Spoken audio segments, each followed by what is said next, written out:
Hello everyone, I am सुमन तिरो और आज मैं आपके लिए लेकर आया हूँ जैक बोर्ड के लिए सेट किए गए मॉडल क्वेश्चंस में से 12 साइंस का केमिस्ट्री का सेट 4।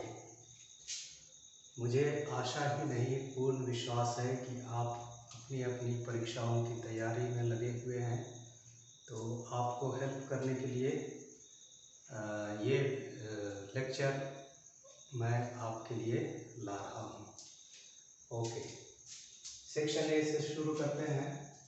पहला है what is the molecularity of the reaction. Reaction है 2HI giving H2 plus I2। तो इसका आंसर होगा मोलिकुलरिटी। क्योंकि मोलिकुलरिटी थ्योरेटिकली कैलकुलेट किया जाता है। तो आप देखिएगा कि रिएक्टेंट के कितने मॉलिक्यूल्स उसमें भाग ले रहे हैं। तो यहाँ 2 मॉलिक्यूल्स है, मोलिकुलरिटी हो जाएगा 2। अगला सवाल है what is the effect of temperature on physical adsorption. ठीक है, फिजिकल एडजॉर्प्शन टेम्परेचर बढ़ाने के साथ साथ घटता है। ठीक है, केमिकल एब्जॉर्प्शन टेम्परेचर बढ़ाने पर बढ़ता है। क्या लिख देना, इट डिक्रीजेस विद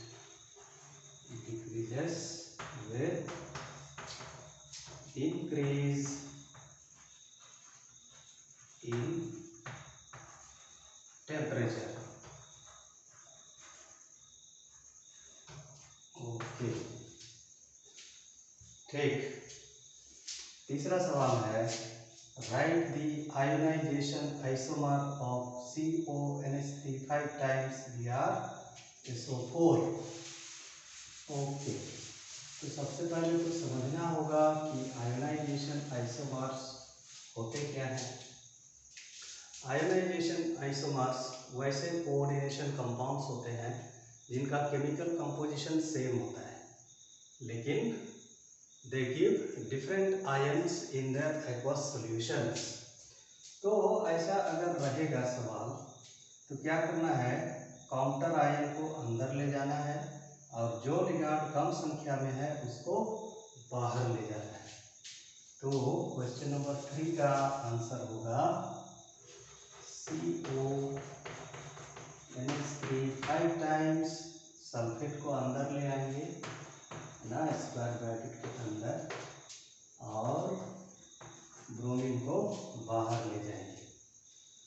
ओके, तो the ionization isomer of this compound is this. अब है ना, ये कैसे, थोड़ा सा इसको समझ लीजिए कि जब इनका एक्वस सॉल्यूशन बनाते हैं तो ये कैसे डिफरेंट आयंस में बदलते हैं। अगर हम इसका एक्वस सॉल्यूशन बनाएंगे तो ये टूट जाएगा CONH3 5 टाइम्स SO4। तो यहाँ कोबाल्ट का ऑक्सीडेशन स्टेट +3 है। NH3 तो न्यूट्रल लिगांड है, सल्फेट यहाँ 2 नेगेटिव चार्ज है, कोबाल्ट के पास 3 पॉजिटिव चार्ज। तो यहाँ पर बचेगा 1 positive charge. Okay, plus Br minus. लेकिन यदि हम CONH3 5 टाइम्स BrSO4 को का एक्वस सॉल्यूशन बनाएंगे तो ये टूट जाएगा CONH3 5 टाइम्स Br, है ना। कॉम्प्लेक्स वाला भाग अलग हो जाएगा और काउंटर आयन अलग हो जाएगा। तो यहाँ कोबाल्ट का ऑक्सीडेशन स्टेट +3 है, 3 पॉजिटिव चार्ज, तो 1 कैंसिल हो गया, मतलब यहाँ 2 पॉजिटिव चार्ज बचेंगे। Okay, plus SO4 2 minus. Okay, तो ऐसे कोऑर्डिनेशन कंपाउंड्स जिनका केमिकल कंपोजिशन सेम होता है लेकिन ये डिफरेंट आयंस देते हैं इन देयर एक्वस सॉल्यूशंस, उनको कहा जाता है आयोनाइजेशन आइसोमर्स।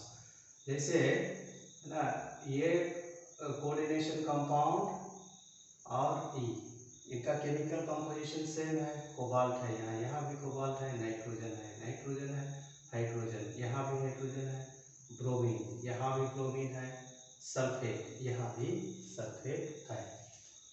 ओके, ठीक है। चलिए अब अगला सवाल जाते हैं। Right the IUPAC name of oxalic acid. Oxalic acid का आईपैक नेम। तो आईपैक नेम लिखने के लिए सर्वप्रथम तो आपको जानना होगा कि ऑक्सैलिक एसिड का फॉर्मूला क्या होता है। ओके, तो ऑक्सैलिक एसिड होता है COOH। ओके, अगर नंबरिंग करेंगे तो first carbon is second carbon, तो इसमें 2 कार्बन है इसलिए वर्ड रूट होगा F। सिंगल बॉन्ड है कार्बन के बीच में इसलिए प्राइमरी सफिक्स N। और यहाँ कार्बोक्सिलिक एसिड ग्रुप है जो कि पहला कार्बन में भी है, दूसरा कार्बन में भी है, और ये 2 बार है इसलिए डाई। ठीक है, कार्बोक्सिलिक एसिड के लिए सेकेंडरी सफिक्स यूज करते हैं ओविक एसिड, यहाँ लिख लेना है डाई ओविक एसिड। तो आईपैक नेम ऑक्सैलिक एसिड का आईपैक नेम होगा इथेन 1,2-डाइओइक एसिड। ओके, ये था आपका चौथा का आंसर।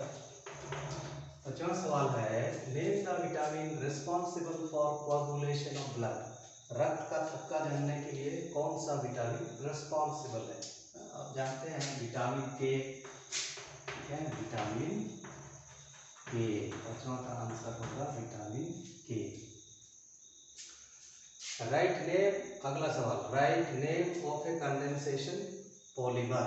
कंडेंसेशन पॉलीमर का एक एग्जाम्पल दे देना है ना। कंडेंसेशन पॉलीमर्स वैसे पॉलीमर्स होते हैं जो ना एक से अधिक प्रकार के मोनोमर्स के कंडेंसेशन होने से बनते हैं, और इसमें स्मॉल मॉलिक्यूल जैसे H2O, HCl, NH3 इत्यादि रिमूव किए जाते हैं। बहुत सारा एग्जाम्पल है आपका सिलेबस में है, नाइलॉन 6,6, बेकलाइट है, टेरेलिन या डाइक्रोन है, फिर ग्लिप्टाल है। तो इनमें से किसी एक का नाम लिख देना। ओके, तो यहाँ पर हम लिख देते हैं नाइलॉन 6,6, नाइलॉन 6,6। ठीक, अब आते हैं question number 7। Name a substance which can be used as antiseptic as well as disinfectant। है ना, आपको पता है एंटीसेप्टिक वैसे केमिकल सब्सटेंसेस या वैसे दवाइयों को कहा जाता है जो हार्मफुल माइक्रो ऑर्गेनिजम्स को मारते हैं, और these are safe for contact with the living tissues, और इसलिए इनको स्किन में अप्लाई करते हैं। ओके, डिसइंफेक्टेंट ये भी हार्मफुल माइक्रो ऑर्गेनिजम्स को मारते हैं, लेकिन ये these are not safe for contact with the living tissues, है ना। इसका उपयोग है ना स्किन में लगाने के लिए करते हैं, घावों में लगाने के लिए करते हैं। डिसइंफेक्टेंट इसका इस्तेमाल ड्रेन्स हो गया, नलियाँ हो गई, टॉयलेट्स हो गया, बाथरूम्स हो गया, फ्लोर्स हो गया, इसको डिसइंफेक्ट करने के लिए किया जाता है। ओके, तो वो सब्सटेंस जो एंटीसेप्टिक और डिसइंफेक्टेंट दोनों के जैसा काम करता है वो है फिनॉल। फिनॉल, ठीक है, फिनॉल।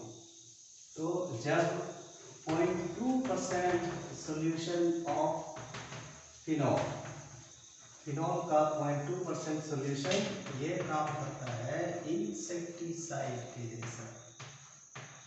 इसको भी आप मेंशन कर सकते हैं, लेकिन यदि 1% सोल्यूशन होगा फिनॉल का तो ये काम करता है डिसइंफेक्टेंट के जैसे, है ना। ठीक वैसे जैसे हम फिनाइल यूज करते हैं या लाइजोल यूज करते हैं, है ना, डिसइंफेक्ट करने के लिए, वैसे ही 1% सोल्यूशन ऑफ फिनॉल का इस्तेमाल डिसइंफेक्टेंट के रूप में होता है। 0.2% सोल्यूशन ऑफ फिनॉल का इस्तेमाल इंसेक्टिसाइड नहीं, एंटीसेप्टिक नहीं, इंसेक्टिसाइड नहीं, antiseptic, antiseptic cream. Okay, antiseptic, ठीक है, ये हो गया सेक्शन ए के सवालों का जवाब। ठीक है, हम लोग अब आगे देखेंगे सेक्शन बी के सवाल। ठीक है, मैं क्वेश्चन लिख लेता हूँ, उस तक आप रिवाइज करते रहिए। ओके, क्वेश्चन नंबर 8 है सेक्शन बी का पहला सवाल। Differentiate between order and molecularity of A reaction. Okay, ठीक, तो ऐसे टेबुलर फॉर्म में इनका जवाब देना। ओके, पहला लिख सकते हो, it is the sum of the coefficients ऑफ reactants involved in the rate equation. In the rate equation हम लोग रेट इक्वेशन लिखते हैं using law of mass action.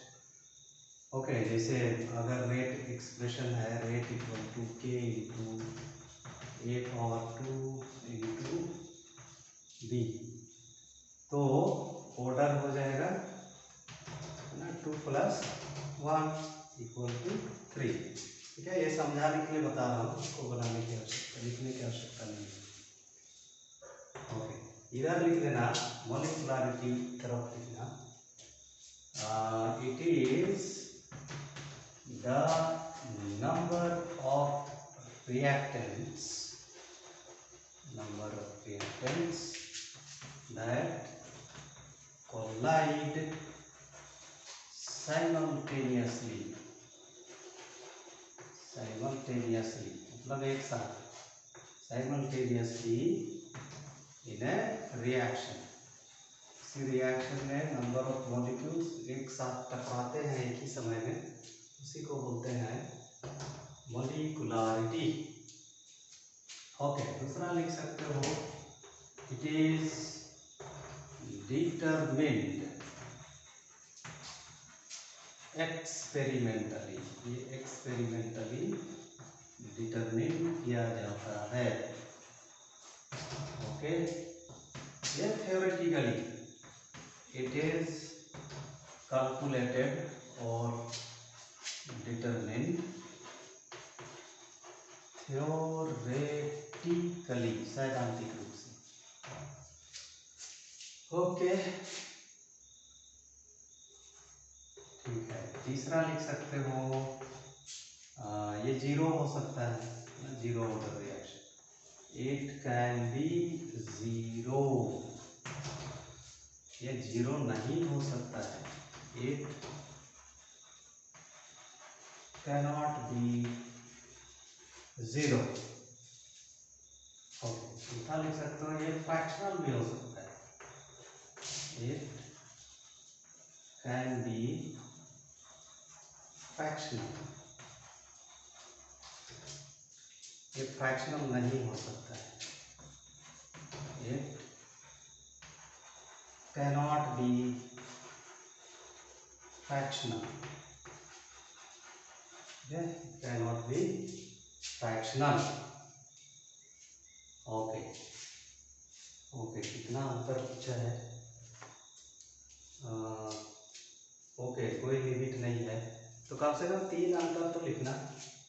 ठीक है, और एक बताता हूँ, नीचे नहीं लिखेगा इसलिए हम लिख रहा हूँ। 5वां में लिख सकते हो ना, ये जो रेट ऑर्डर होता है, अगर कोई मल्टी स्टेप रिएक्शन एक स्टेप से अधिक है तो ऑर्डर कैलकुलेट किया जाता है स्लोवेस्ट स्टेप के लिए केवल। ओके, तो यहाँ लिख देना, for a multi step process order is calculated या determined only for the slowest step। एक से अधिक स्टेप वाला रिएक्शन तो ऑर्डर कैलकुलेट किया जाता है सिर्फ स्लोएस्ट स्टेप के लिए। जो स्टेप स्लोएस्ट होता है उसी को रेट डिटरमिनिंग स्टेप भी कहा जाता है। ओके, तो इधर में मॉलिक्यूलरिटी क्योंकि ये थ्योरेटिकली कैलकुलेट किया जाता है, इसलिए सभी स्टेप का मॉलिक्यूलरिटी कैलकुलेट करते हैं। और ए मल्टी स्टेप प्रोसेस और reaction, molecularity is calculated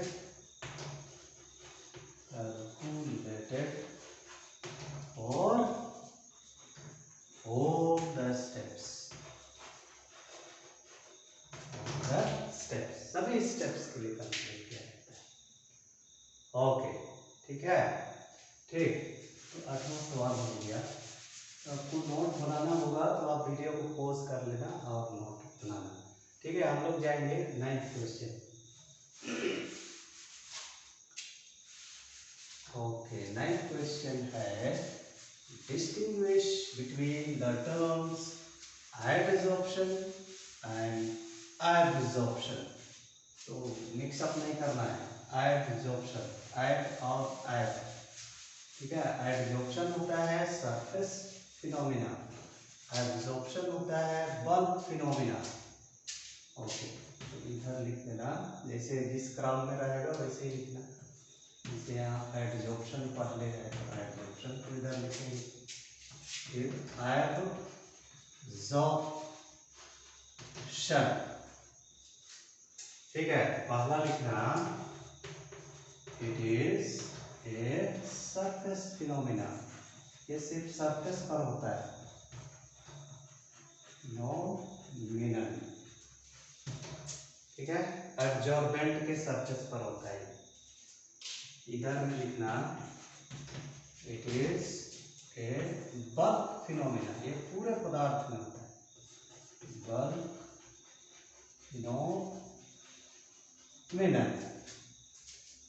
okay, तो ये सरफेस फिनोमिना है, इसका मतलब है कि जो कॉन्सेंट्रेशन होगा एब्जॉर्बेंट के सरफेस पर अधिक होगा। Okay, the concentration of molecules, ये सॉलिड हो सकता है या गैस हो सकता है। The concentration of molecules is high at the surface. Okay, surface of what? Surface of adsorbent. जिस सरफेस पर एडजॉर्प्शन होता है उसको बोलता है एडजॉर्बेंट, और जो पदार्थ एडजॉर्बेंट पर एडजॉर्ब होता है उसको बोलते हैं एडजॉर्बेट। ओके, तो इधर लिख देना, एडजॉर्प्शन तरफ the concentration of molecules, concentration of molecules is uniform, ना एक समान होता है, uniform throughout the material, throughout the material, ठीक है।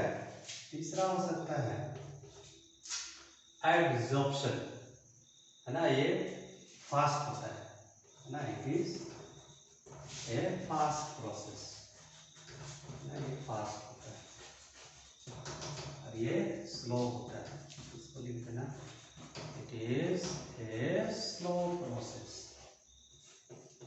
Slow process. ओके, कितना अंतर पूछा है? ओके, यहाँ भी लिमिट नहीं है, ठीक है। ठीक, तो एडजॉर्प्शन होता है फास्ट प्रोसेस और एब्जॉर्प्शन होता है स्लो प्रोसेस। अब ठीक है, अगला नंबर, चौथा नंबर लिख सकते हैं, इसका स्पीड कैसे होता है? ओके, इट्स रेट इंक्रीजेस, ना शुरू में बढ़ता है, इंक्रीजेस इनिशियली या एट द बिगिनिंग, इनिशियली शुरू में, and then decreases till equilibrium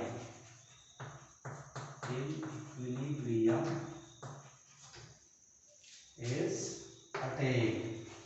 equilibrium attain होने तक शुरू में बढ़ता है रेट, है ना, स्पीड अधिक होता है और ये धीरे धीरे घटने लगता है इक्विलिब्रियम की स्थिति पहुंचने तक। ठीक है, इधर में क्या होता है, इसका जो स्पीड होता है वो समान होता है। ओके, तो इधर चौथा नंबर लिख देना, it's rate remains the same,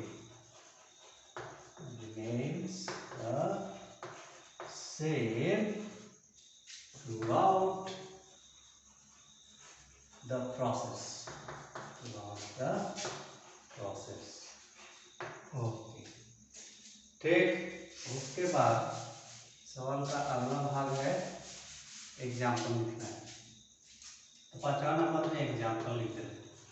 example जैसे water vapours on silica gel. Silica gel पर वाटर वेपर का एडसॉर्प्शन। इधर लिख सकते हो water vapours on calcium chloride. ठीक है, कैल्शियम क्लोराइड वाटर वेपर को एब्सॉर्ब करेगा तो कैल्शियम हाइड्रोक्साइड बनेगा। ओके, तो ठीक है, तो ये पूरे कैल्शियम हाइड्रोक्साइड पर होता है, जबकि यहाँ सिलिका जेल पर जो वाटर वेपर्स अक्यूमुलेट होते हैं सिर्फ ऑन द सरफेस। ठीक है, तो इस प्रकार से आप इसका जवाब लिख सकते हैं। फिर ऐसे जवाब लिखने के बाद जैसे आपका कंप्लीट होता है नीचे एक लाइन ऐसे खींच देना। ओके, ठीक है।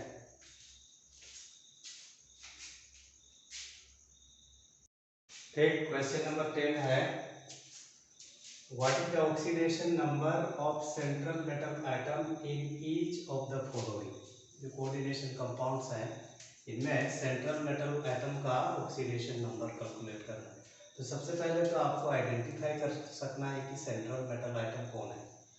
तो स्क्वायर ब्रैकेट के अंदर जो भी मेटल होगा वही होगा सेंट्रल मेटल एटम। तो इसके लिए एकदम वेल सेट फॉर्मेट है, पहले कोडिंग करेंगे। Let the oxidation number of, है ना, पहला नंबर का होगा ना, यहाँ तो सेंट्रल मेटल एटम प्लैटिनम है, Pt in Pt NS3 6 times Cl4Bx।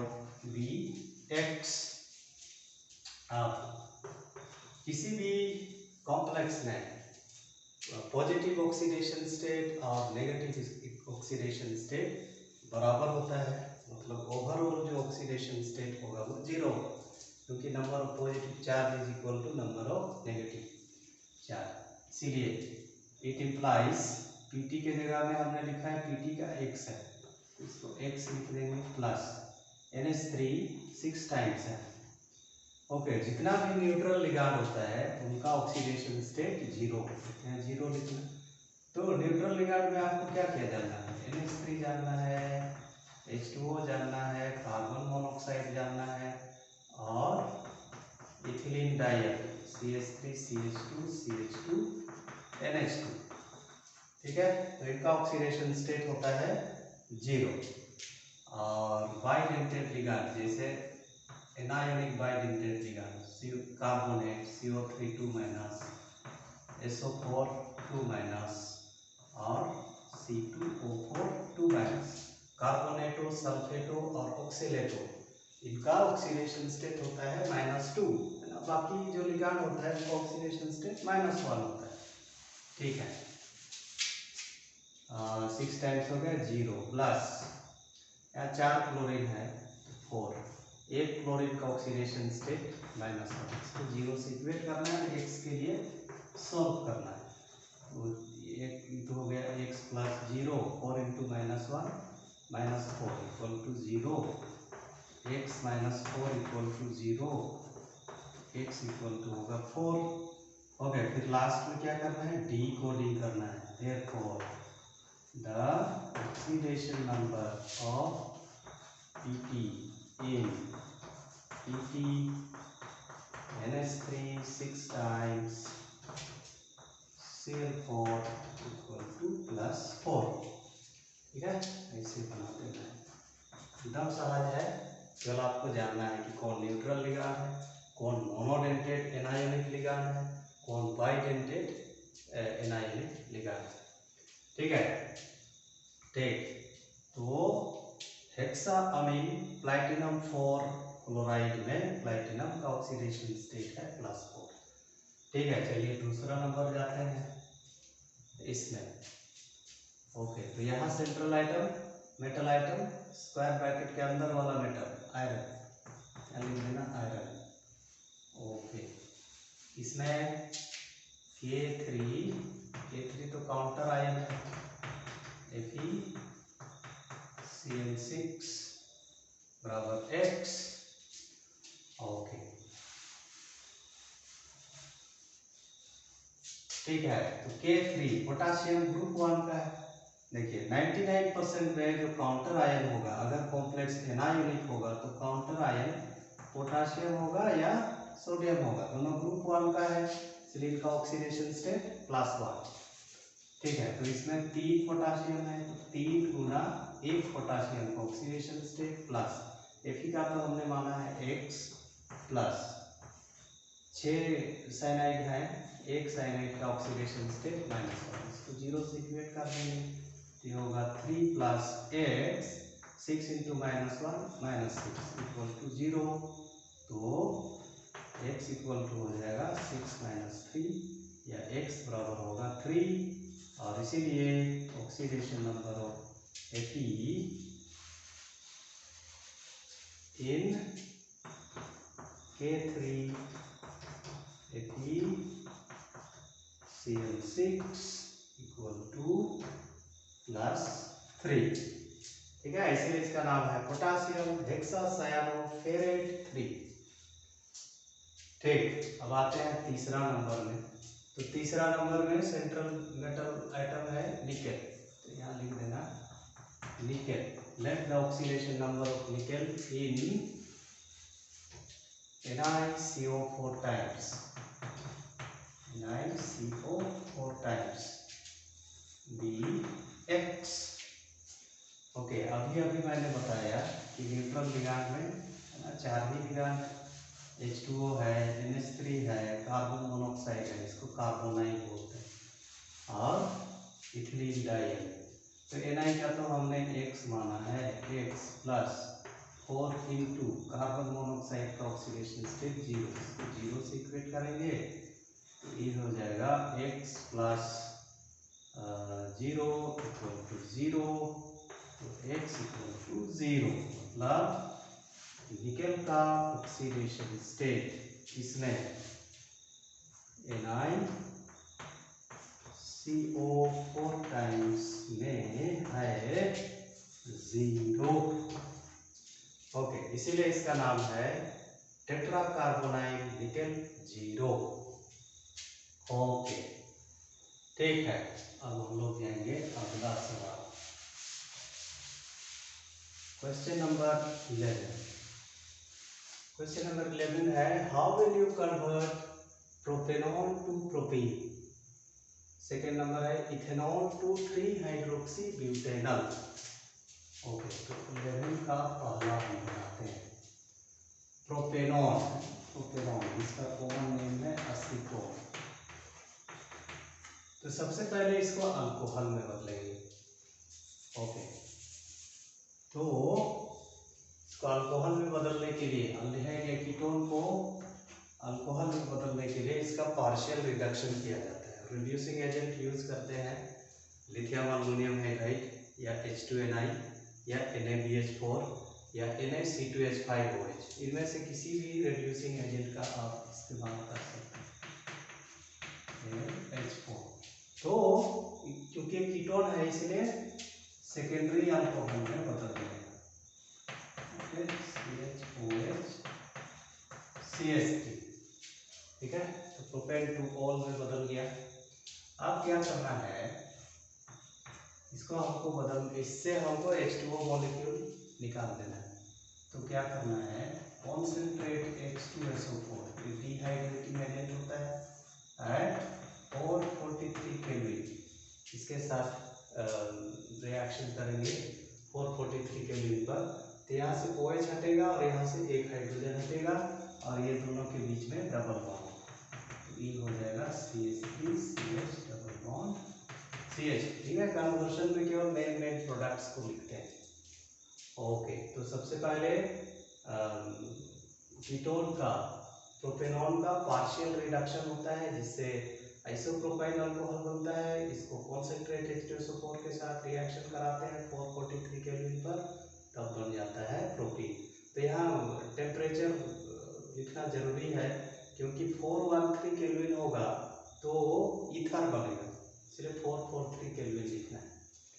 ठीक है, दूसरा नंबर में हम जाते हैं ethanol to 3 hydroxy butanol. 3 hydroxy butanol एक अल्डोल है, ठीक है, अल्डोल। तो इसमें हमको अल्डोल कंडेंसेशन रिएक्शन लाना।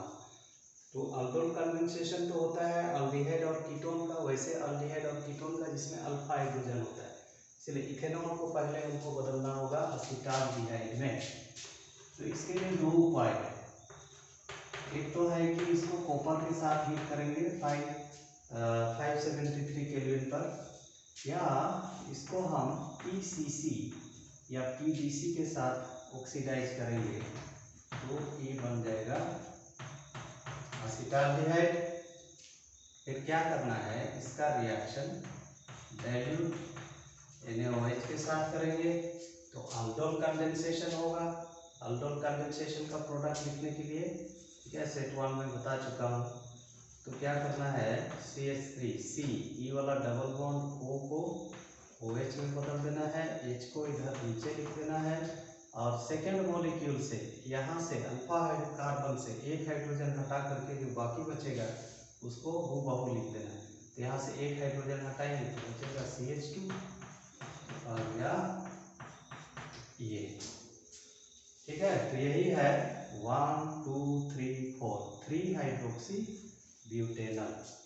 ओके, तो अल्डोल कंडेंसेशन में अल्डिहाइड या कीटोन का 2 मॉलिक्यूल भाग लेता है।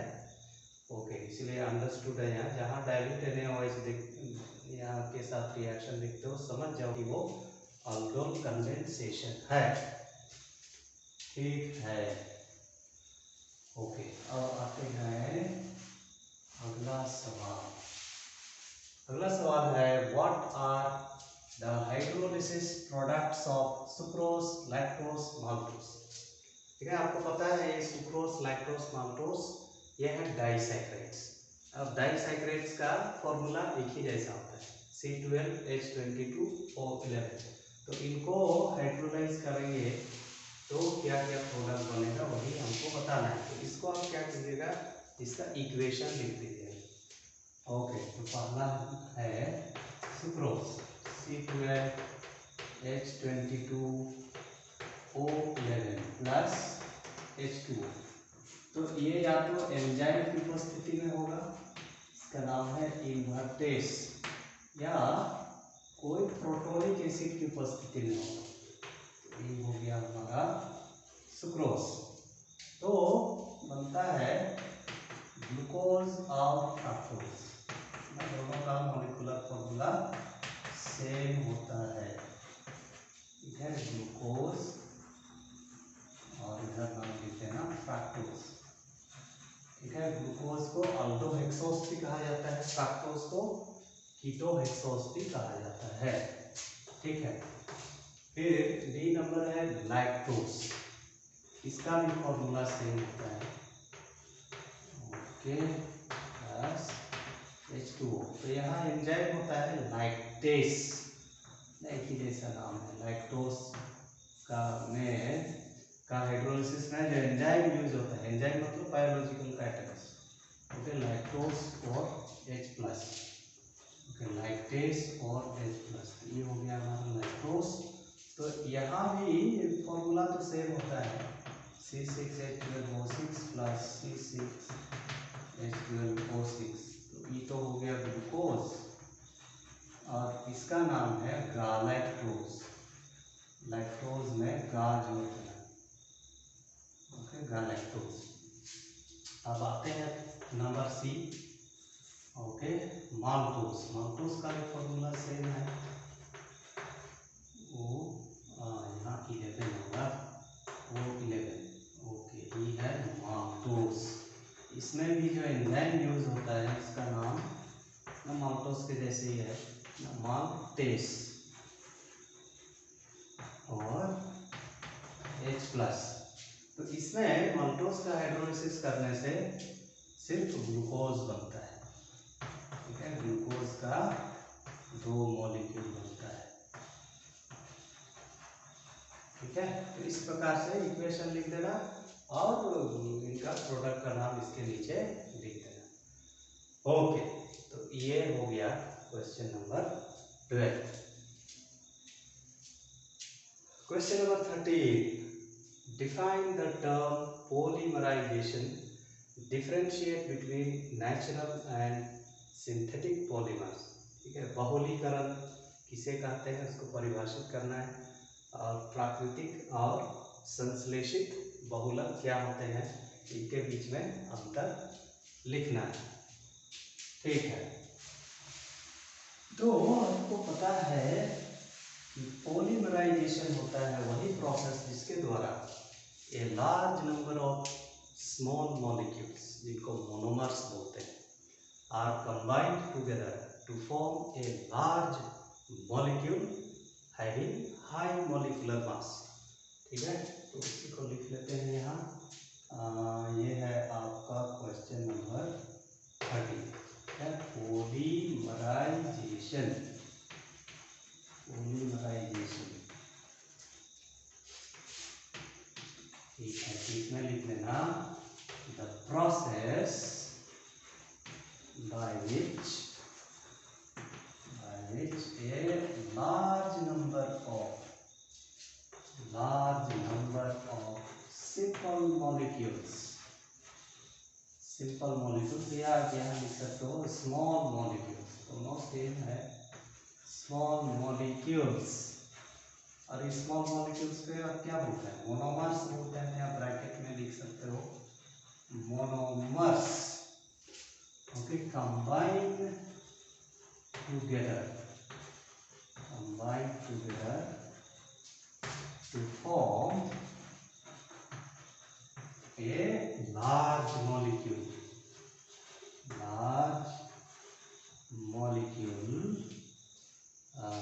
of high molecular mass,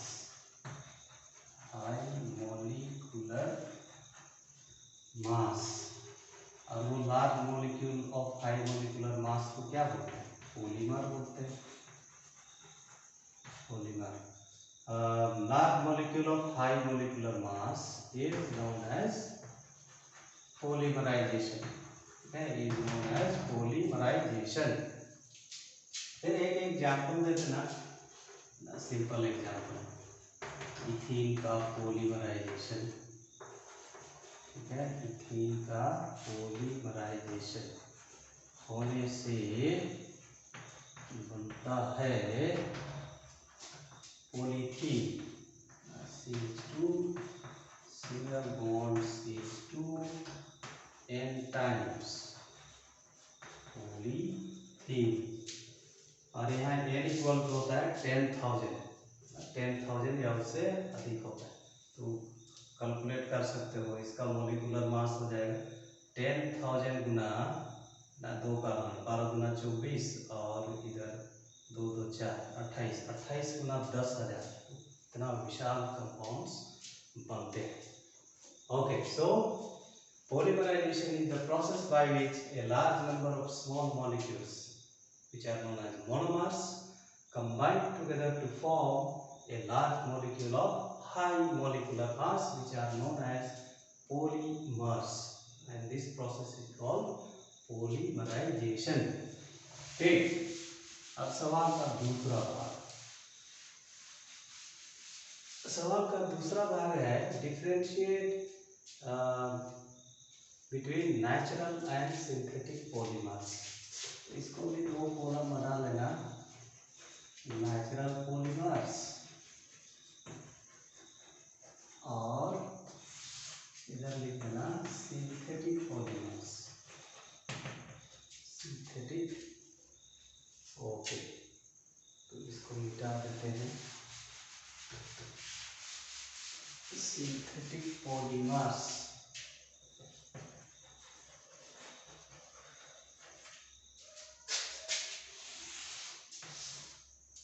ठीक है। तो पहला नंबर में लिख देना natural polymers. Natural polymers are polymers which are obtained from natural sources. तो यहाँ लिख देना these are obtained from natural sources। natural sources, natural sources से हमारा क्या मतलब है? that is from plants and animals, plants and animals। फिर इधर लिख देना these are prepared in the lab, in the lab। ये लैबोरेटरीज में तैयार किए जाते हैं, इंडस्ट्रीज में तैयार किए जाते हैं। ओके, दूसरा लिख सकते हो okay, these are formed, these are formed, ये बनते हैं नेचुरली, प्राकृतिक रूप से बनते हैं नेचुरली। इधर लिख देना these are man made, man made, ये मानव निर्मित है। ठीक है, फिर तीसरा नंबर में कुछ एग्जाम्पल लिख देना, जैसे cellulose, cellulose, starch, proteins etcetera. फिर इधर लिख देना, बहुत सारा है ना, बहुत सारा है, जैसे पॉलीथीन, ठीक है, पी से शुरू होने वाला है जो मैं लिख रहा हूँ, पॉलीथीन, पीवीसी, पॉलीप्रोपीन या पॉलीस्टाइरीन, कुछ भी लिख सकते हो एक्सेट्रा ना, बेकलाइट, टेरिलीन, ग्लिप्टाल, ओरलन वगैरह वगैरह लिख सकते हो, टेफ्लॉन इत्यादि। ठीक है, तो इस प्रकार से ये आंसर भी कंप्लीट हो जाता है। ओके, अब अगला है what are food preservatives, give one example. खाद्य परिरक्षक क्या होते हैं, उनका एक उदाहरण दे देना है। ठीक है, तो फूड प्रिजर्वेटिव वैसे केमिकल सब्सटेंस होते हैं जो फूड मटेरियल में ऐड किए जाते हैं, है ना, जो बचाते हैं फूड मटेरियल को फ्रॉम स्पॉइलेज, खराब होने से बचाते हैं। जो माइक्रो ऑर्गेनिजम्स होते हैं, बैक्टीरिया होता है, फंगाई होता है, उनसे इनको सुरक्षा प्रदान करते हैं। ओके, तो इसको हम लिख लेंगे ऐसे, फूड प्रिजर्वेटिव्स, प्रिजर्वेटिव्स ये होता है the chemical substances, chemical substances which are added to food materials or food items, food materials to stop or prevent their decomposition, ना उनका विघटन, their decomposition, their decomposition by microorganisms, micro macroorganisms, okay, are known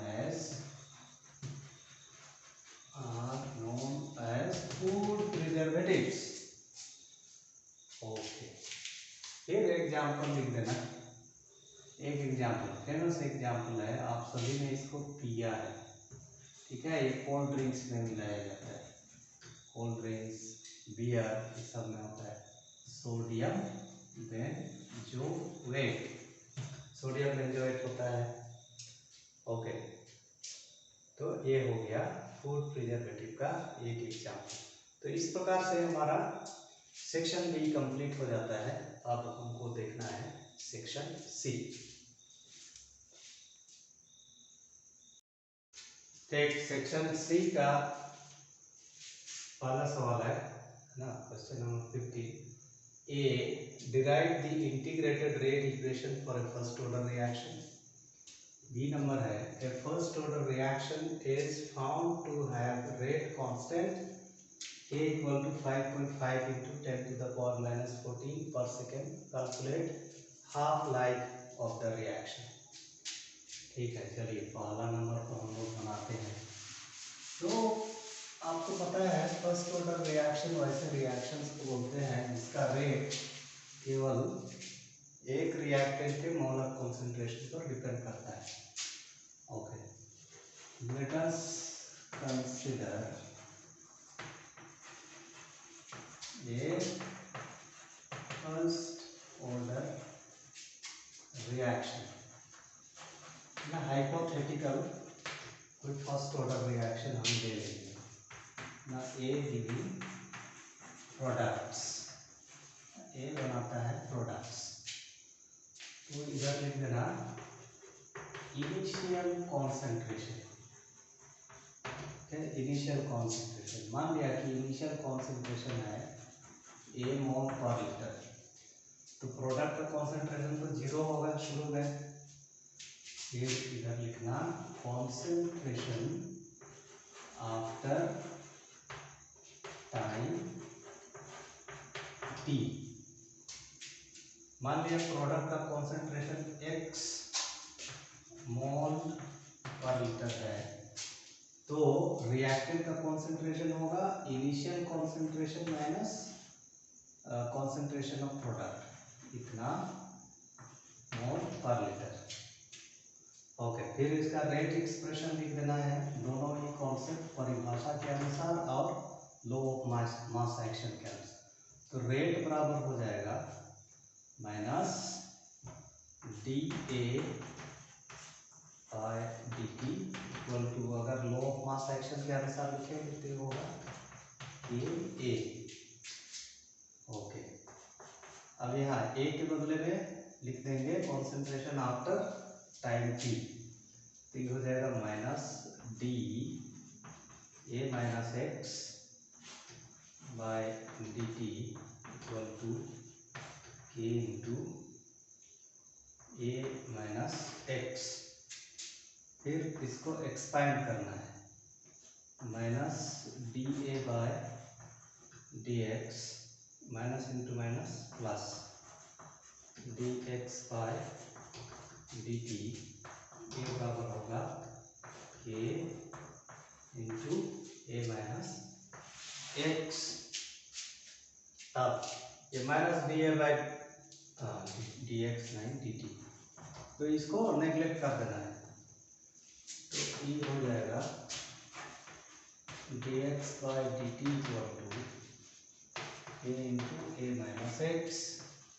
फिर इसको इधर लाना है, उसको उधर ले जाना है, ये होगा d x by a minus x equal to k d t. फिर इसको इंटीग्रेट करेंगे, integration of d x by a minus x equal to rate constant, तो कांस्टेंट है के इंटू डी टी, तो ये हो जाएगा integration of d x by a minus x, ये होता है minus ln a minus x equal to के into integration of d T equal to t plus are. Equation 1 मान लेना, where I is constant of integration। अब क्या करना है, इक्वेशन 1 में इनिशियल कंडीशन अप्लाई करना है।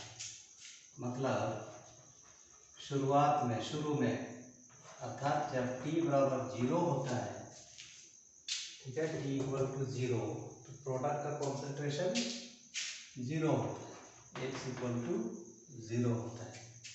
देयरफॉर इक्वेशन 1 बिकम्स, ई कंडीशन को हम इक्वेशन 1 में लगाएंगे तो इक्वेशन 1 बन जाएगा माइनस ln a माइनस 0, तो ln a equal to k into T equal to 0 लगाएंगे तो ये 0 आ जाएगा, बचेगा i। ये हो गया इक्वेशन 2। अब इक्वेशन 1 को हम सब्स्टिट्यूट करेंगे, इक्वेशन 2 को हम सब्स्टिट्यूट करेंगे इक्वेशन 1 में। Substituting equation 2 in equation 1 we get minus ln a minus x equal to kt, है ना, i का वैल्यू है माइनस ln a। अब क्या करना है, ln a को इधर लाना है, माइनस था प्लस हो जाएगा, ln a minus x equal to kt। ठीक है, लॉगरिथम में एक फॉर्मूला है, logarithm of a minus logarithm of b equal to logarithm of a by b। तो इसी फॉर्मूला को हम यहाँ अप्लाई करेंगे, तो ये हो जाएगा ln a by a minus x equal to kt। तो यहाँ से k बराबर होगा 1/t into ln a by a minus x। Okay, इसको लॉग में कन्वर्ट करेंगे तो हो जाएगा k equal to 2.303/t into logarithm of a by a minus x। यही है integrated rate equation for first order reaction. Okay, ठीक है, इसके नीचे लिख सकते हो, this is the integrated rate equation for first order reaction. First order reaction. Okay, ठीक है, एकदम सिंपल है, एक स्टेप के बाद दूसरा स्टेप लगाते जाना है, आप टारगेट तक पहुंच जाएंगे। ठीक, बी नंबर में रेट कांस्टेंट का वैल्यू दिया हुआ है 5.5 इंटू 10⁻⁻14 पर सेकेंड और कैलकुलेट करने के लिए बोल रहा है टी हाफ। ठीक है, तो फर्स्ट ऑर्डर के लिए for a first order reaction this half life is given by T half equal to 0.693/k। अब k का वैल्यू लगा के इसको सॉल्व कर देंगे। Okay, this is equal to 0.693/5.5 into 10⁻⁻14। This is equal to, अगर दशमलव हटाएंगे तो ये हो जाएगा 693/55 इंटू, इसका दशमलव हटाएंगे, ओके, इसका दशमलव हटाएंगे तो नीचे आ जाएगा 1000 गुना इसका 10/10, तो this divided by 10 into 10 to the power, इसको ऊपर ले जाए तो घात पॉजिटिव हो जाएगा, ये 0 और 0 कट गया, तो ये हो जाएगा 693 बाय 55 इंटू 100 मतलब 10 to the power 2 into 10 to the power 14, this is equal to 693 by 55 into 10 to the power 14 into, इसको ऊपर ले जाए तो घात नेगेटिव हो जाएगा। ठीक है, तो ये बराबर कितना होगा, इसको हमको डिवाइड करना होगा 693 को 55 से, 55 1 जार 55, 9 में से 5 4, 6 में से 5 1 और ये 3 नीचे आ गया। ओके, अब 55 गुना 110, नीचे 3, 4 में से 1 3, 10/0 और 5 6 30, फिर 5 6 30, हाथ में 3, फिर 5 6 30 35, तो हमारे पास आ गया 12.6 इंटू 10 टू द पावर, है ना, 10 to the power plus 14 into 10 to the power -2, तो ये हो जाएगा 10 टू द पावर 12 कितना सेकेंड, ये है आंसर। ओके, ठीक है, अगला सवाल आते हैं। ठीक, वीडियो को पॉज करके नोट बना लेना गिटार में।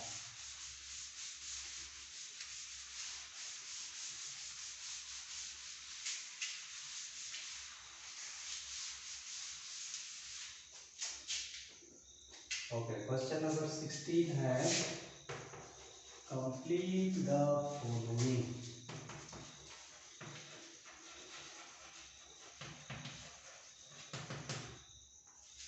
ओके, पहला है C2H4 प्लस O2, तब क्या बनेगा। दूसरा है कैल्शियम फ्लोराइड प्लस H2SO4, तब क्या बनेगा, वो सबको बताना है। तीसरा है SO3 प्लस H2O, तब क्या बनेगा।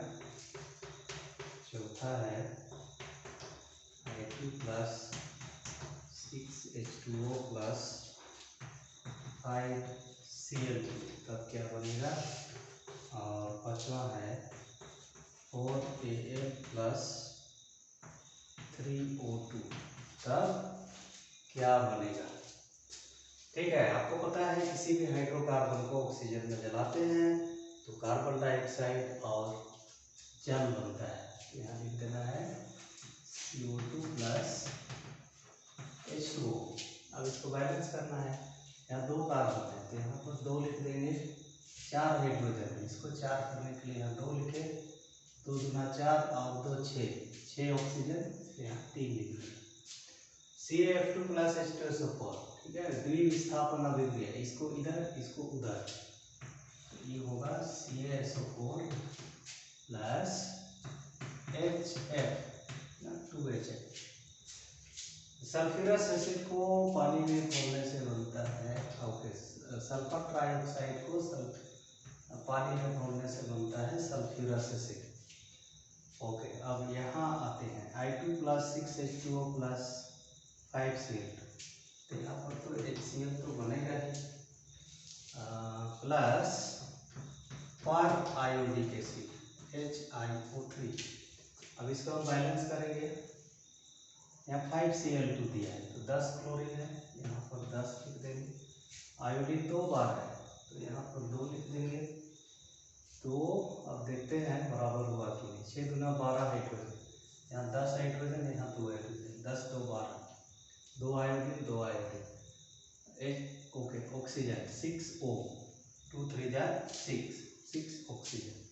ओके, नेक्स्ट है 4Al प्लस 3O2, यहाँ बनेगा एल्यूमिनियम ऑक्साइड Al2O3, यहाँ 4 टाइम्स दिया है तो इसको 2 लिख देंगे, तो 3 दूना 6 ऑक्सीजन, 2 तिया 6 ऑक्सीजन। ओके, तो इस प्रकार से क्वेश्चन नंबर 16 ही कंप्लीट हो जाता है। ओके, ठीक है। अब आते हैं क्वेश्चन नंबर 17। क्वेश्चन नंबर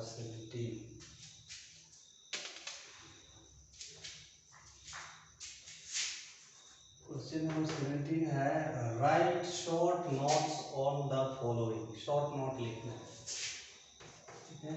ये है कार्बाइल अमीन सिंथेसिस। कार्बाइल अमीन सिंथेसिस नहीं, यहाँ क्वेश्चन में दिया है रिएक्शन।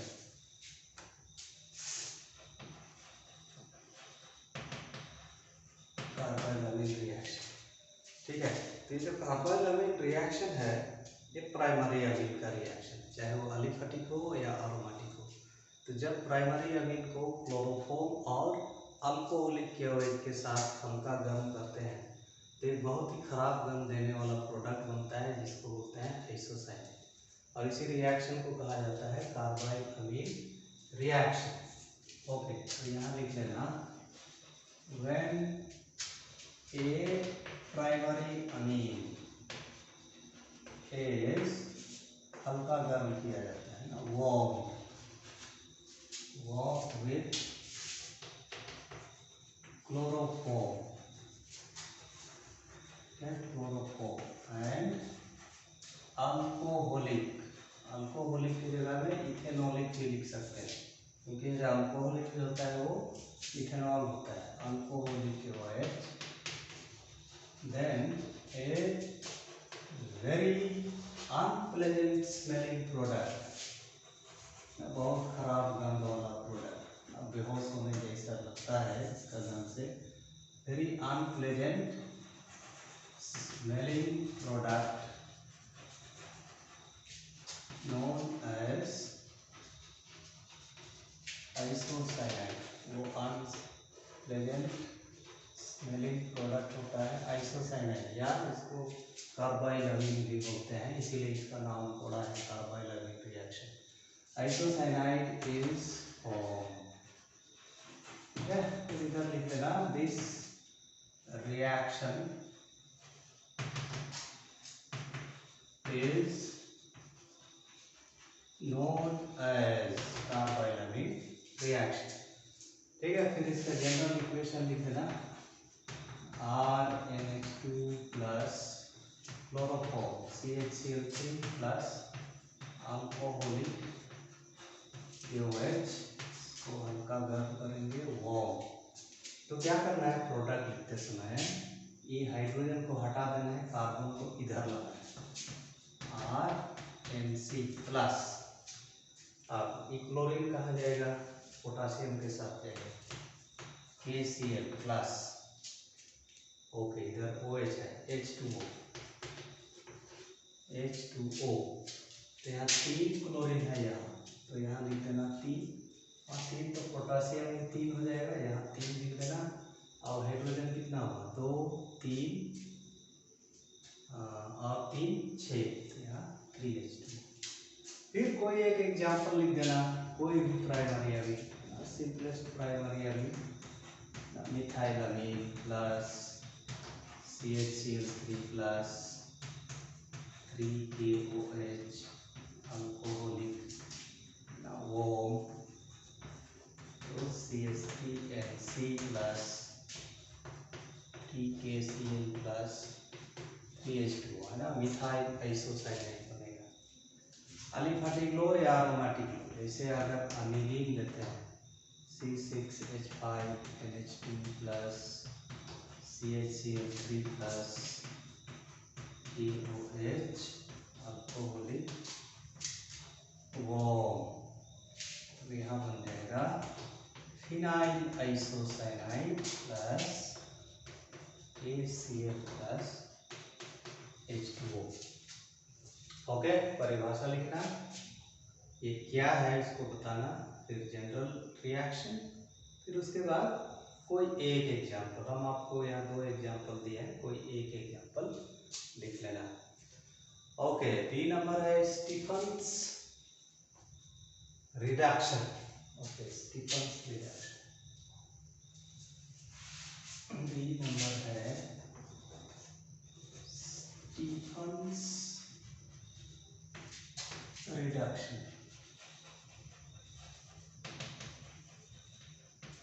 ठीक है, स्टीफन्स रिडक्शन है रिडक्शन ऑफ अल्केन नाइट्राइल या अल्काइल साइनाइड, इसके द्वारा स्टेनस क्लोराइड एंड HCl। तो ऐसा करने से सबसे पहले बनता है इमाइन, जिसको हाइड्रोलाइज करते हाइड्रोलाइज करते हैं एसिडिक मीडियम में, तो अल्डिहाइड बनता है।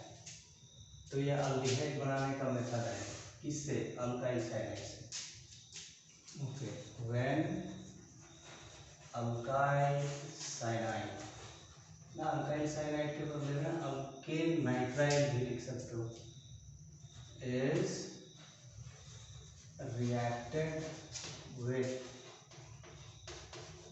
reacted with stannous chloride and HCl, then an imine is formed, which upon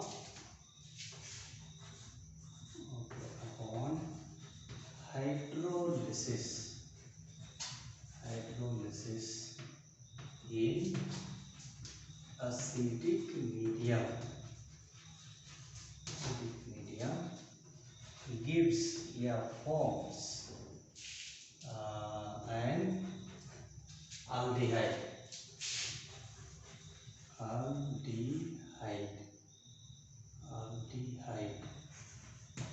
Okay, it is understood. This reaction is known as Stephen's reduction. Okay, फिर इसका जनरल इक्वेशन लिख देना है ना, that is alkyl cyanide RC1N। Okay, stannous chloride होता है SnCl2, okay, HCl। तो यहाँ पर हमको चाहिए 2 नासेंट हाइड्रोजन। तो ये नासेंट हाइड्रोजन बनता है SnCl2 और HCl के बीच के रिएक्शन। SnCl2 HCl के साथ रिएक्शन करता है तो SnCl4 बनता है, 2 नासेंट हाइड्रोजन। अब क्या करना है, कार्बन में एक हाइड्रोजन जोड़ देना है, ट्रिपल बॉन्ड को डबल बॉन्ड में बदल देना है, फिर नाइट्रोजन में भी एक हाइड्रोजन जोड़ देना है, फिर इसका हाइड्रोलिसिस करना है एसिडिक मीडियम। तो क्या करना है कि NH के बदले में यहाँ डबल बॉन्ड O लिख देना है और NH हट जाएगा NH3 के रूप में। ठीक है, ऐसे लिख लेना। और कोई एग्जाम्पल लिख देना, जैसे methyl cyanide plus 2H SnCl2 HCl, तो वो हो जाएगा CH3C, इसमें H जोड़ देंगे, N में भी एक H जोड़ देंगे। ओके, इसका हाइड्रोलिसिस करेंगे एसिडिक मीडियम, H2OH प्लस के बदले में H3O प्लस भी लिख सकते हो, तब बन जाएगा असीटाल्डिहाइड।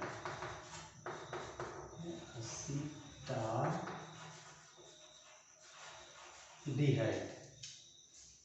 ओके, ये हो गया स्टीफन्स रिएक्शन। ओके, तीसरा नंबर है तीसरा नंबर है सल्फोनेशन ऑफ अनिलीन। ओके, इसको भी बना लेते हैं।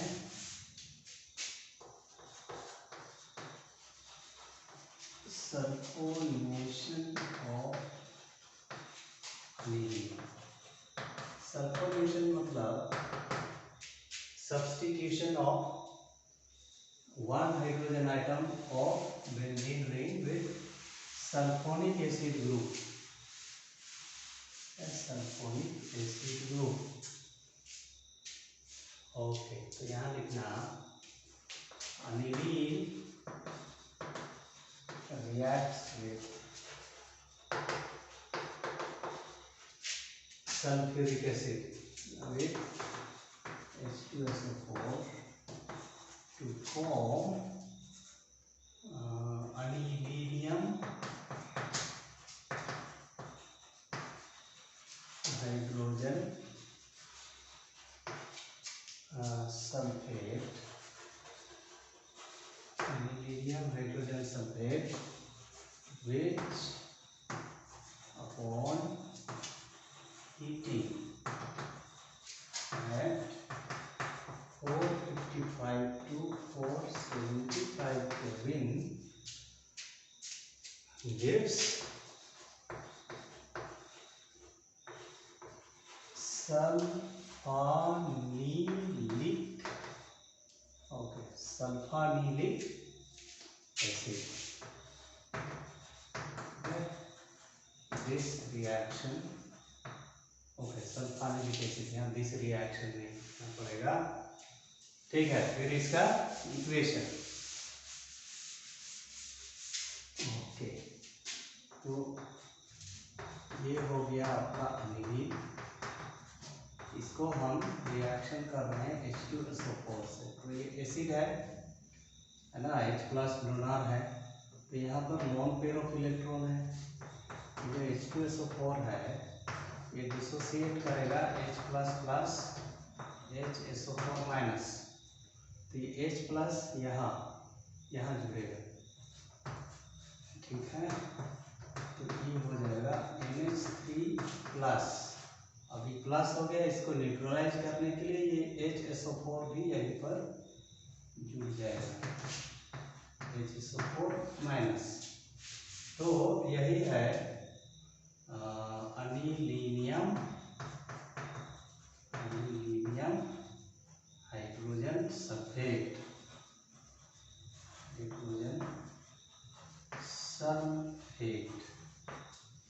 अब इसको अगर हीट करेंगे 455 से 475 केल्विन तक के बीच में, तो ये जल का एक मॉलिक्यूल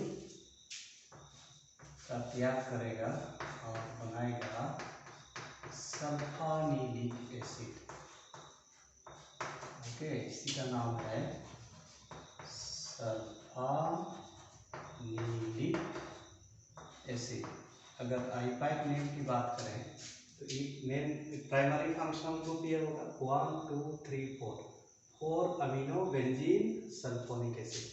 ओके, और ये जो एसिड होता है ये ज्विटर आयन के रूप में होता है। यहाँ का हाइड्रोजन इधर चला जाएगा, तो यहाँ हो जाएगा NH3+ और इधर हो जाएगा SO3-, इसको बोलते हैं ज्विटर आयन, ठीक है। ज्विटर आयन होता है इंटरनल सॉल्ट लाइक स्ट्रक्चर। इसे अगर हम सिंपल सॉल्ट लेंगे NaCl, यहाँ प्लस होता है, यहाँ माइनस होता है, Na में प्लस Cl में माइनस, तो इनका भी ये ऐसा रूप धारण करते हैं विद इन द मॉलिक्यूल कि एक भाग पॉजिटिव होता है, दूसरा भाग नेगेटिव होता है, उसको बोलते हैं ज्विटर आयन, ठीक है। तो इतना लिख देना, ओके, ठीक है। अब हम लोग जाएंगे क्वेश्चन नंबर 18। ओके, और 2 सवाल बाकी है, इसको भी हम लोग जल्दी सॉल्व करते हैं।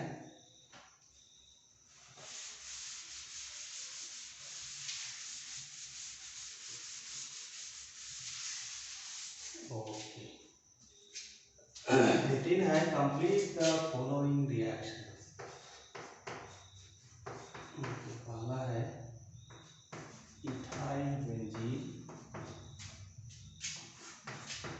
KMnO4 KOH heat. ओके, पहले सवाल लिख लेते हैं। दूसरा है थालिक एसिड। ये पहले का सेट्स में नहीं है। SOCl2 इसको हीट करना है। तीसरा है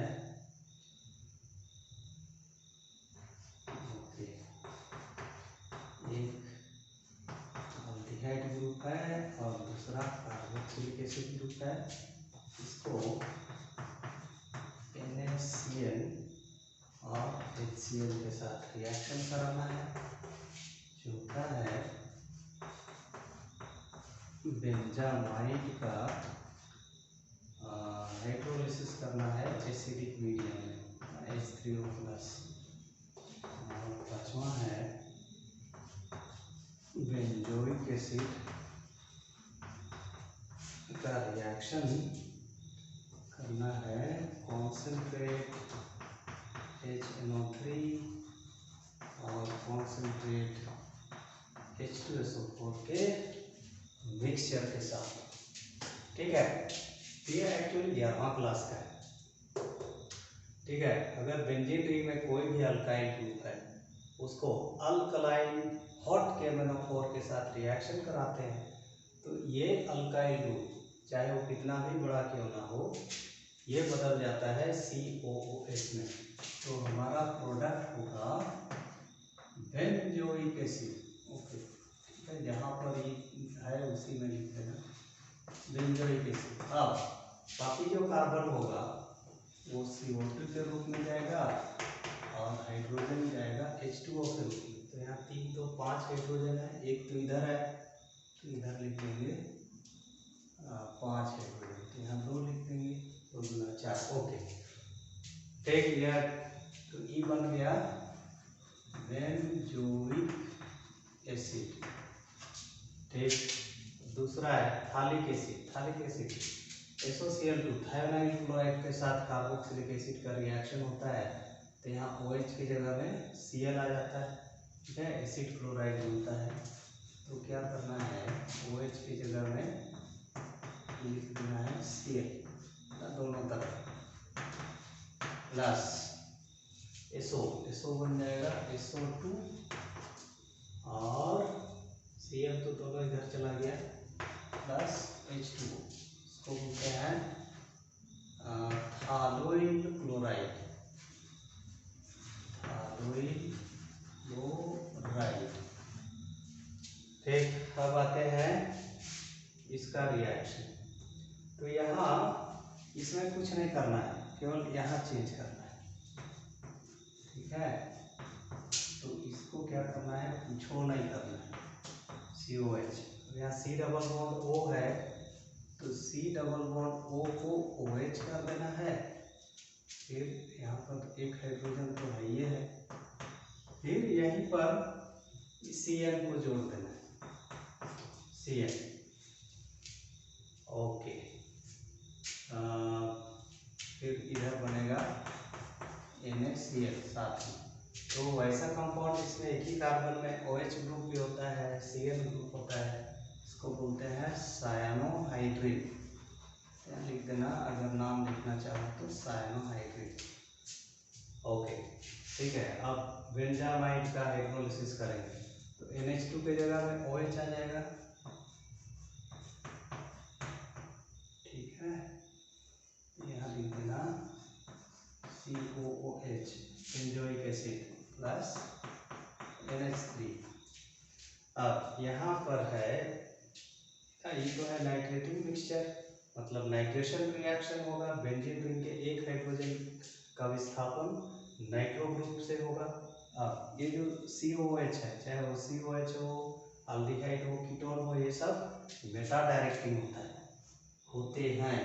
इसलिए हमारा जो प्रोडक्ट होगा वो होगा मेटा पोजीशन में एक नाइट्रो ग्रुप होगा प्लस देख सकते हो H2। तो ये हो जाएगा मेटा नाइट्रो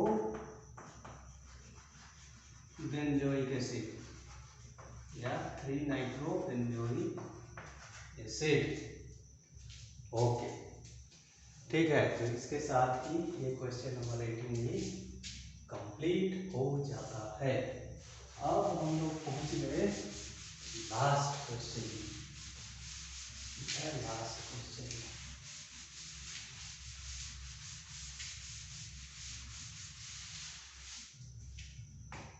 ठीक है, लास्ट क्वेश्चन है, right briefly with one example in each case. Okay, पहला है ट्रांक्विलाइजर्स। ट्रांक्विलाइजर्स, ट्रांक्विलिटी का अर्थ होता है शांति। तो ट्रांक्विलाइजर्स वैसे दवाइयाँ होती हैं या वैसे केमिकल सब्सटेंसेस होते हैं जिनका उपयोग मेंटल टेंशन और एंजाइटी को कम करने के लिए किया जाता है। यहाँ लिख देना, द केमिकल सब्सटेंसेस या the medicines, okay, the medicines which are used, medicine के बदले में केमिकल सब्सटेंसेस भी लिख सकते हो।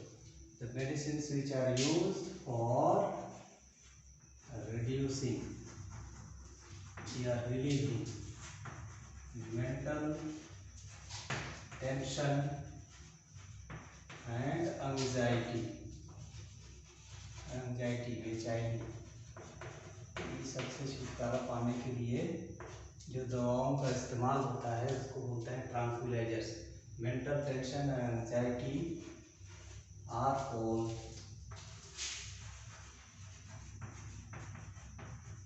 tranquilizers। ठीक है, एग्जाम्पल पूछा है एक, तो लिख देना इक्वानिल। बहुत सारी दवाइयाँ हैं, एक एग्जाम्पल है इक्वानिल। ओके, इक्वानिल। ओके, दूसरा सवाल है anti fertility drugs.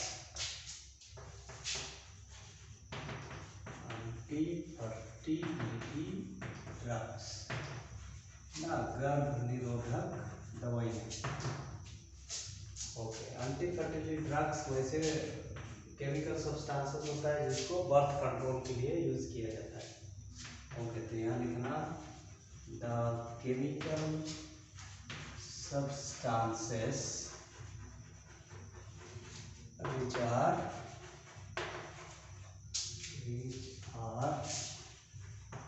used for human birth control, मानव का birth control, human birth control are called anti-fertility drugs। anti-fertility drugs, और ये जो एंटी-फर्टिलिटी ड्रग्स होते हैं ये वीमेन में, महिलाओं में जो उनका मासिक साइकिल होता है उसको कंट्रोल करते हैं, या ओव्यूलेशन होता है उसको कंट्रोल करते हैं। उसको भी यहाँ मेंशन कर देना, these affect the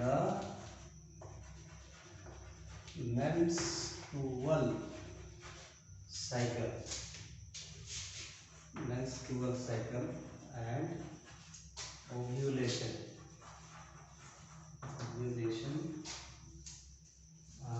in females। Ovulation वो पीरियड होता है जब महिलाओं का ओवरी में एग रेडी हो जाता है। ओके, और ये जो दवाइयाँ होती हैं ये होते हैं, दीज आर डेरिवेटिव्स ऑफ जो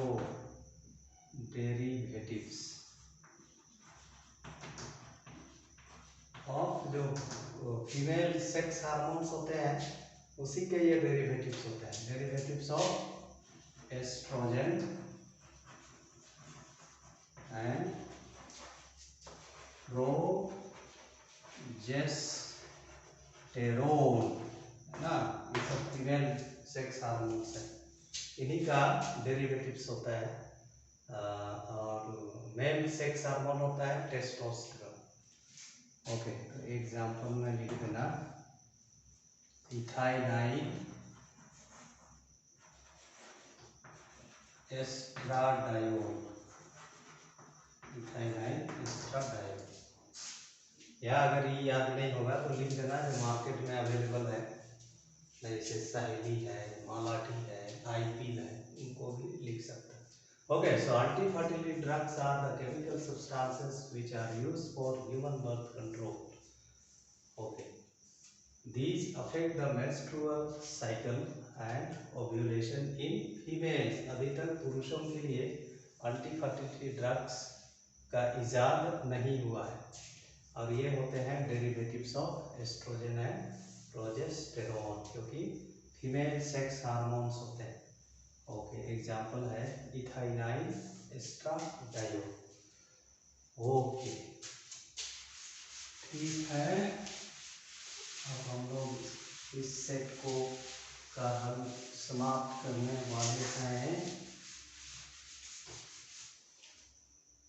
चलिए, तीसरा नंबर है आर्टिफिशियल स्वीटनिंग एजेंट। इनको आर्टिफिशियल स्वीटनर्स भी बोलते हैं, हिंदी में लिखा है कृत्रिम मधुरक। ओके, तो आर्टिफिशियल स्वीटनर्स वैसे फूड एडिटिव्स होते हैं जो भोजन में मिलाए जाते हैं, which are used as substitute for sugar. चीनी के बदले में यूज़ किया जाता है, इसको बोलते हैं आर्टिफिशियल स्वीटनिंग एजेंट्स। तो यहाँ लिख देना the food additives which are used as a substitute for sugar, चीनी के बदले, are called artificial sweetening agent। इसका फेमस एग्जाम्पल है साइक्रीन। इसको शुगरलेस शुगर भी बोलते हैं या शुगर फ्री बोलते हैं। ओके, एग्जाम्पल दे देना साइक्रीन। ओके, फिर चौथा है फूड प्रिजर्वेटिव्स। फूड प्रिजर्वेटिव्स तो इसी सेट में हम लोग पढ़ चुके हैं, दोबारा इसको नहीं करेंगे। हम लोग जाएंगे 5वां नंबर। ओके, एनाल्जेसिक्स या एनालिसिक्स।